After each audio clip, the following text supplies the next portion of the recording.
Selamat sejahtera semua, kami dari kumpulan 5 dan tajuk kumpulan kami ialah kadar pengangguran graduan di Malaysia pada tahun 2016. Pengenalan. Melihat kepada fenomena pendidikan masa kini, ramai pelajar telah menjadikan universiti sebagai tempat yang harus dituju sehinggakan ia dianggap sebagai satu kemestian bagi menyambung pengajian ke peringkat yang lebih tinggi setelah menamatkan pengajian di peringkat sekolah. Namun begitu, tidak semua pelajar yang telah mendapat pendidikan di peringkat yang lebih tinggi mampu memberikan pulangan yang baik. Hal ini disebabkan oleh kegagalan mereka mendapat pekerjaan setelah menamatkan pengajian.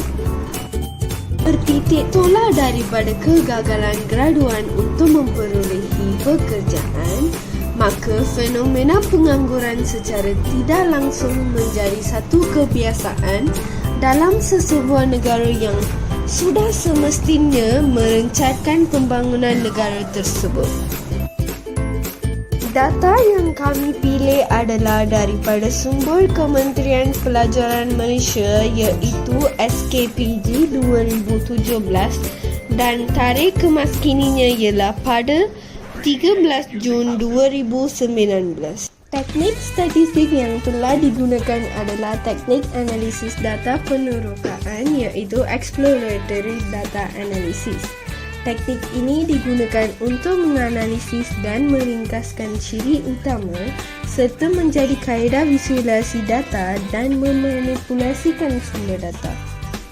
Cara sebab memilih teknik analisis data penerokaan adalah teknik ini lebih mudah untuk memvisualisasikan data bagi data univariate dan bivariate dan membantu untuk mengetahui jantina yang mempengaruhi kadar pengangguran.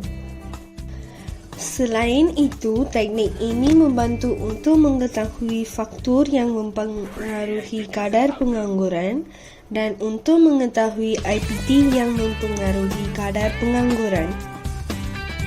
Seterusnya, analisis data. Yang pertama, data analisis terhadap faktor jenis IPT terhadap kadar pengangguran. Kita mempunyai Universiti Awam, IPTS, Politeknik, Kolej Komuniti dan IPT lain. Paling tinggi faktor jenis IPT terhadap kadar pengangguran adalah Universiti Awam iaitu sebanyak 27.2%.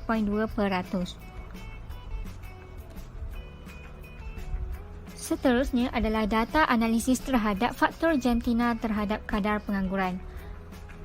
Bagi lelaki 20.9%, bagi perempuan adalah 23.9% dan paling tinggi kadar pengangguran bagi faktor jantina adalah perempuan iaitu sebanyak 23.9%. Seterusnya data analisis terhadap faktor sebab belum bekerja terhadap kadar pengangguran. Jika dilihat dalam cartapai ini, paling tinggi faktor sebab belum bekerja adalah sedang mencari pekerjaan iaitu sebanyak 72.9%.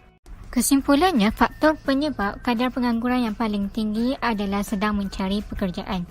Hal ini membuktikan betapa tipisnya peluang pekerjaan yang disediakan atau kemahiran para graduan tidak menepati keperluan industri. Antara langkah yang boleh dilakukan untuk memastikan pengangguran tidak berlaku dalam kalangan graduan, universiti atau kolej perlu menghasilkan graduan yang menepati keperluan industri di Malaysia. Selain itu, dengan menawarkan lebih banyak peluang pekerjaan di peringkat kerajaan atau pihak berkuasa. Akhir sekali, untuk mengurangkan kadar pengangguran di Malaysia adalah dengan meningkatkan kemahiran pekerjaan dan graduan secara berkala.